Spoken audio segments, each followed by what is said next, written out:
to the ball game. Take me out to the crowd. Good morning and welcome to Take Me Out to the Ball Game today as we get you caught up with news and notes in the world of sports in just a few minutes. All right, let's go ahead and dive into it. The terrible news yesterday, the Jets assistant Greg Knapp dies after injuries suffered when hit by a car while bicycle riding. Greg Knapp was in the NFL, well-traveled coach who worked with Pro Football Hall of Famer Steve Young and, of course, Peyton Manning, who will be in the Hall of Fame. Over his 25-year career, he died Thursday from injuries suffered when struck by a car while biking last Saturday in San Ramon, California. He was 58 years old, so our prayers and thoughts go out to his family. All right, moving on from that, Mercedes. Now this is a story, isn't it? Your Mercedes, who was a rookie this year, won Rookie of the Week the first week in baseball when he was tearing the cover off the ball. Well, long story short, yesterday the news broke that he had retired. He had said that he was really vague about what he was talking about, but he was apologizing for his actions. And so he said something to the effect of, I'm trying to think of the name of what he put out the first time. Something like "I'm out" or "I'm done." That's what it was. "I'm done." And then yesterday he puts out a tweet or Instagram, whatever the hell it was, says "I'm back." So now he says, "I'm never going to give up. I spent 10 years in the minor leagues." You gave up yesterday. The hell you mean you're never going to give up? You gave up. So I think what happened was the powers that be went to him and said, "You're either in or you're out. You don't get to choose when you do and do not come to work, no matter how talented you may or may not be." He like I said, he was Rookie of the Week the first week of the season, had a decent first month because he started to decline, and then he was just absolutely atrocious. So they sent him back down to the minors. He did something. It has not come out, but he did something, and he was apologizing for it. And so someone will eventually turn it up, but he did something. And anyways, long story short, he says, "I'll never give up," even though 2 days ago he gave up. Okay. Let's get back into the other news and notes. Speaking of giving up, DeAndre Hopkins, one of the best wide receivers in the National Football League, he says that he may retire because he's refusing to get the vaccine.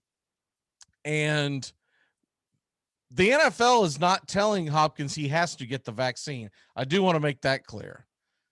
They are not telling you have to get the vaccine, but what they came out with in a statement a couple of days ago was that he and all players are going to put their team at risk in having to forfeit football games because they're not going to go through another season when they have a vaccine available. They're not going to go through another season where you have guys testing positive, shutting down ball games when the vaccine's available. Now, if you test positive because of the vaccine, it's a totally different story, but they're saying the guys that are not testing positive, the guys that are not getting the vaccine, if they test positive, their team very well may have to forfeit that ball game because let's say you've got a week 4 game and this thing arises, they refuse to acknowledge the fact that you're going to worrying about what you think and what you may not think against the vaccine. What they're basically saying is we're not going to hit the reset button or the pause button and have to play an extra game at the end of the season because you don't want to take the vaccine. If you want to take the vaccine, that's fine, but your team may have to forfeit. And what he was basically saying is, I don't know if I want that kind of pressure on me because I don't want to take the vaccine. And if I have to stand my ground, I get the virus and then it shuts down my team for a game or two and they have to forfeit, there's going to be a lot of ugly. And the other thing is, and this is the thing I think grabbed everyone's attention, not only did they say you would forfeit, game checks would be taken. Now, I don't think they would take them from all players, but they would take them from the players that tested positive that shut the game down if they weren't vaxxed. Some can say you're not allowed to do this, blah, blah, blah, blah, blah. It is a private business. you absolutely can do this. Now, you don't have to agree upon it, and you can go do something else for a living, but you can absolutely do this. And they're not forcing him to take the vaccine, but what it's really coming down to, it's peer pressure. It's peer pressure, right? So Hopkins deleted the tweet Thursday afternoon shortly after posting that he questioned his future in the NFL. So we'll see what happens with that. But basically, he, it's the old saying, when you're thinking about doing something, tweeting something, posting it on Facebook, et cetera, think about what you say 2 or 3 times before you actually post it.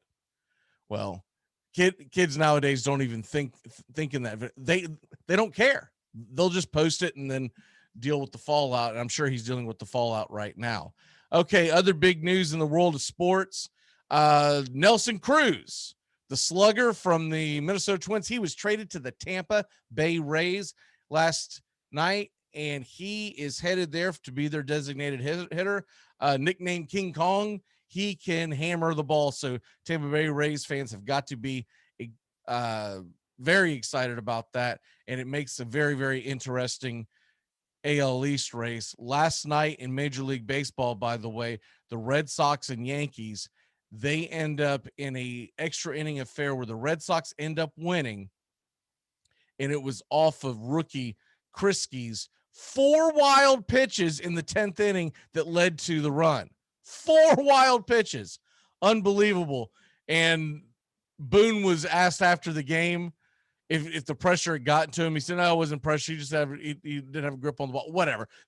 That's pressure, buddy. When you get 4 wild pitches in 1/2 inning, you can't call it anything else, especially from a rookie. It's a choke job. It's a choke. If it's a 12-year veteran, then maybe he's got the yips. But a rookie, he choked it away. Cards beat the Cubs 3-2. Tampa Bay did win. We'll get to that in very 1 second. And the Atlanta Braves take out the Phillies 7-2. Charlie Morton was outstanding once again. They win 7-2, and they are now tied for second place in the National League East. So what do we look at now with the Red Sox and Rays? The Rays are now 1 game behind the Red Sox. Yankees are out of the division race at this point. They're 8 games out. Blue Jays lost again. They're heading to the Mets, or I'm sorry, they're hosting the Mets this weekend. They have got to get it going. The Yankees got to get it going. They're still in the fight for the wild card. Over in the National League, we talked about the National League East, the Central. Brewers are on cruise control right now, 6.5 up over the Reds. And then the Giants have a 3-game lead after winning that series with the Dodgers. 3-game lead on the Dodgers and 5.5 on the Padres. I still believe this. A, all 3 teams from the West are going to the playoffs. And B, I'm still standing by what I said months ago. The Giants are going to win this division, and they are built to win. And I still think there's some kind of a hangover effect after you win a World Series like that with the Dodgers. How can it not? How can it not? Right. So Padres, Giants, Dodgers. There you go. All right. As far as the American League, the Astros are 2.5 over the A's, and the White Sox, you can put it in the bank. The White Sox have a 9-game lead over the Indians. It would take a 1969 New York Mets type of collapse for that to reverse itself. Okay, we're going to go this date in history. In a Class C Western Association game in 1928, future Major League player and manager Paul Richards of the Muskogee Chiefs is summoned from his shortstop position to pitch and he used both hands in his brief appearance on the mound. An unusual confrontation with the switch hitter briefly took place where both the pitcher and the batter were going back and forth on what arm and what side of the plate they wanted to use. Until the ambidextrous hurler becomes a left-hander and right-hander alternate pitcher, regardless of where the hitter places himself. They go back and forth, eventually ends up in and out. So we fast forward to what does this mean? Can a pitcher use switch hands in Major League Baseball? Yes, he can. But he can only switch one time per at bat. So meaning you can't go back and forth, back and forth, back and forth. You can only, and you have to make it visibly obvious. You cannot get up there on the mound, act like you're going to pitch left hand and then flip over to the right. You have to make it visibly obvious which side you're going to do it, and away you go.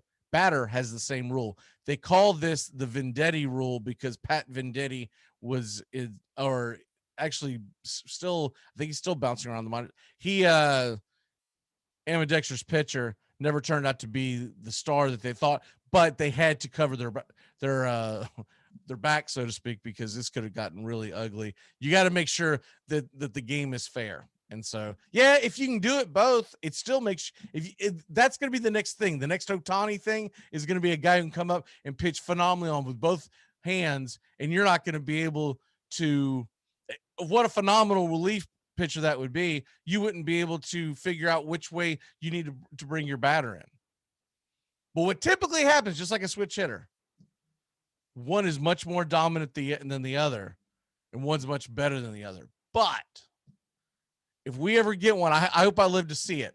A kid come up, he practices on both. I can see this happening in the next 10 to 15 years.